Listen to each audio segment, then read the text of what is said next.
Scanning for audio.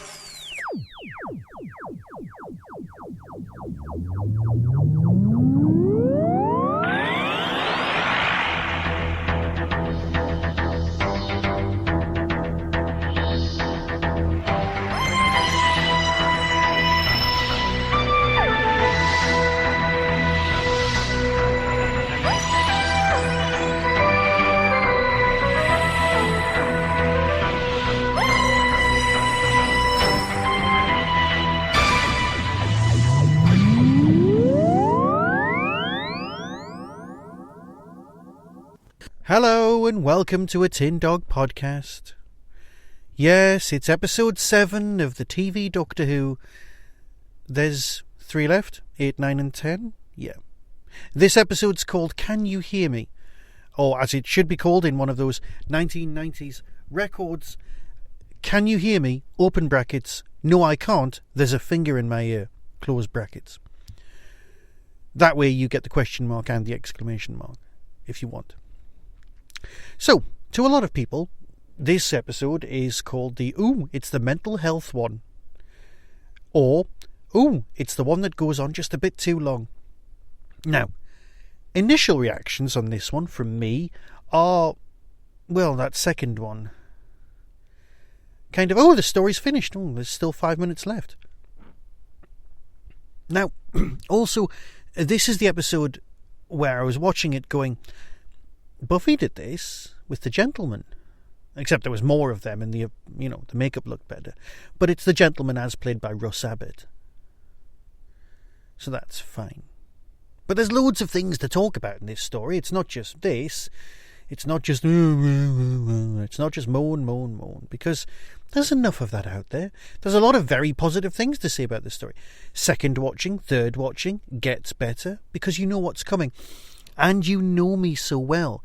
You know that I actively don't enjoy the act of watching new Doctor Who. There's something perversely wrong with me if that's the case, but it seems to be true. Because what I do is, I enjoy having watched Doctor Who, but I don't enjoy the actual act of watching it thinking, oh, it's all going to go wrong at any moment, and I kind of get fixated on that. So, these are not the Eternals. This is not the Toy Maker. This is not a list of old Doctor Who monsters. This is a whole new race of aliens / gods / the sort of people the 7th Doctor had a lot of fun imprisoning. Yeah. So that's fine. And of course at the beginning, because I tried to avoid spoilers, I don't even watch the next time trailers.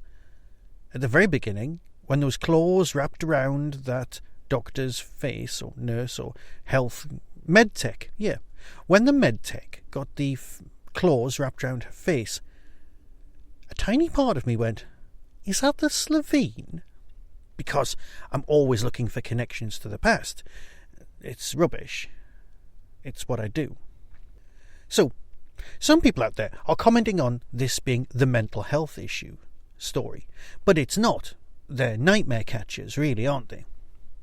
Some people with mental health issues will have nightmares. Yeah? Oh, sorry, I need to comment on this, and I know I'll be all over the place, but bear with me. I must stop saying bear with. I'm very sorry about that. I will be aware in future. The guy with, the guy with depression, who's Torsten Cole's mate. I think he's called something like VHS or video or something. Anyway, they comment on the mess of his house. And I think I'm not alone in going, seriously? Now, I know there are some very, very, very fastidious people out there, but that did not look like a complete mess. That just looked like someone had slightly spilt some, cereal on the side, and that was it. This is a worry. And also, it implies that the guy also has ADHD. No, not ADHD. The other one. Where you fixated on, hyper-cleanliness. That kind of thing. So perhaps that's what this story's about. Because this ain't no space chicken. There is no invisible space chicken in this story, and I'm very pleased. Because the last time Doctor Who did mental health, that was wrong. No, this is a story about nightmares. Some people in this story happen to have mental health issues, but that's not the same thing. Some people might have depression, which helps them manifest their nightmares in reality. It's not connected. It's a separate thing. So if you were affected by the things that happened in this story, then phone the health number, because that does help. So can you see the difference? There are characters in this story with mental health issues. Fair enough. But there are also characters in this story, absolutely everyone, who has fears, who has nightmares, and that's not a thing. Now, also, character development. Yes, I was lamenting it last week. Yaz, let's talk about this. Now, I've got a theory. Bear with. Oh, I've said it again. Very sorry. Must stop myself from saying that. Fandom, of course, likes to ship people. Yaz and the Doctor, yes? And of course, very early on, there was a whole, what's Yaz's preference? Is it male, female, or something else? And this has been debated and discussed elsewhere in fandom, and that's, I don't care either way. Now, our last female companion, Bill, we're aware of her gender preference, yeah? We don't know about Yaz. Now, if we abandon the fact that some people might do something silly, which is what was implied about Yaz, but her parents might not be aware of this, which was also implied in the storyline, she ran away from home. Now, is Yaz dealing with issues to do with her sexuality? Is that why she's running away? Russell T Davies did say that if you are gay and you run away to London. And if you're in London, where you run away to is New York. And if you're in New York, God help you, because you're already there. But do you run away to a big city? You're already in Sheffield. You could go to Manchester, which is where other people run away to. Do you have to run away? Probably not anymore. But if you're trying to run away from yourself, perhaps you just need to be alone on the moors, which is where she was. Some people out there also have said, oh, she's a rookie, she's a traffic cop. That's not how it works in this country. We actually have different people doing different jobs. You don't start off as a traffic cop and work your way up. So some Americans need to deal with that issue. So the woman who helps Yaz out, and then Yaz sees herself as taking on the same role as a helper, which probably helps guide her in her career choice. So perhaps, arguably, she's running away from herself and she ends up on the moors on her way somewhere else. But everyone knows that hitching is dangerous, so you just, or perceived as dangerous, so what you want to do is get that person home. So I'm, in my head, when I was watching it, I was connecting those two things together. Perhaps this was part of Yaz's self-determination. Some people have questioned the whole, how old is Yaz meant to be when she's a companion now? Yes, they're supposed to have gone to school together, but did she have issues at school when she was being bullied? And some people say you don't get bullied, which was really weird on that podcast. You don't get bullied once you're past college age, which is, sorry, have you lived in England? You can get bullied anywhere at any time by anyone. And you can feel bullied, especially by yourself. So perhaps these people need to look at the whole cultural significance of this. I'm sorry. I'm rambling, and I'm probably not saying enough and saying too much simultaneously. So I'm not saying by any stretch of the imagination that the mental health issues that some people are reading into Yaz running away are her being gay. Not saying that at all. What I'm saying is that it's unconnected, and that this is a significant memory, and her running away is what causes the nightmares, because she was dealing with something that caused that. Not mental health, not an issue along those lines. She was just dealing with something that made her run away.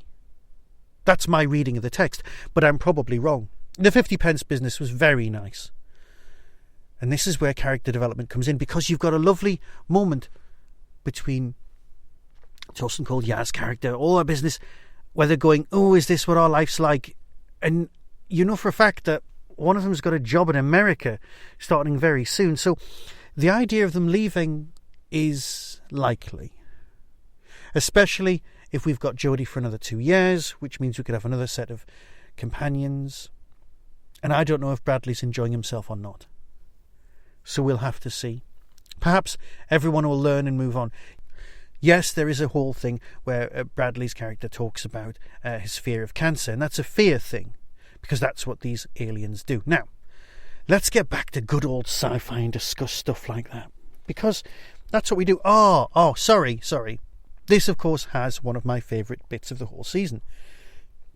And anyone who's been paying attention to me at all will realise what it is before I even open my mouth.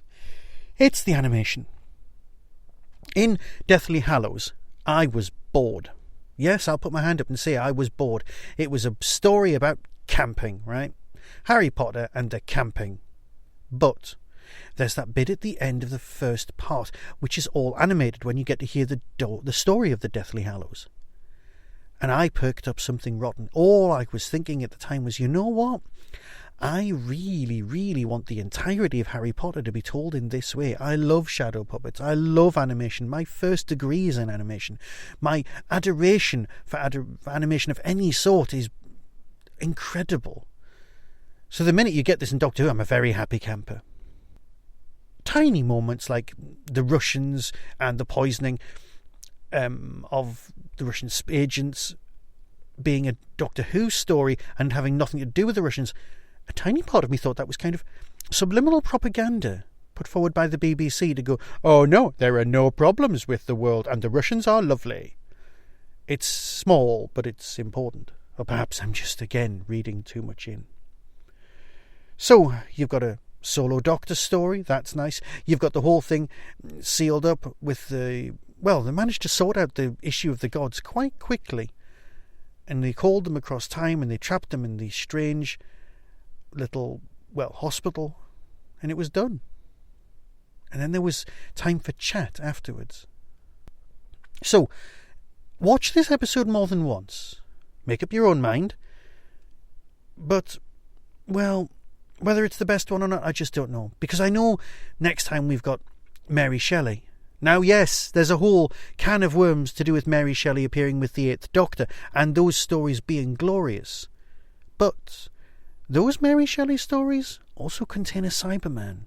Yeah, I know. So, perhaps that's where we're going with this. Because let's face it, Frankenstein's monster... Oh, here's a thought. Everyone goes, hey, it's Frankenstein. No, it's not, it's the monster. This will get in your head. Frankenstein is the father of the monster. Whose name does your child get? He gets your name. Oh, look, Frankenstein's monster is called Frankenstein. Yeah, that'll mess with your head. Adam Frankenstein. I know. Oh, sorry, I must stop reading books. It gets in the way of real life. That's for next time, where we can deal with cyborgs and robots and people back from the dead and ghosts and monsters. And remember, there were 3 big stories told that time. And there was vampires around as well. So yeah.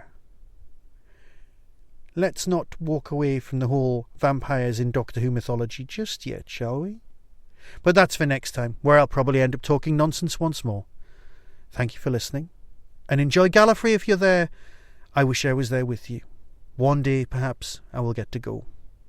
So until next time, be seeing you.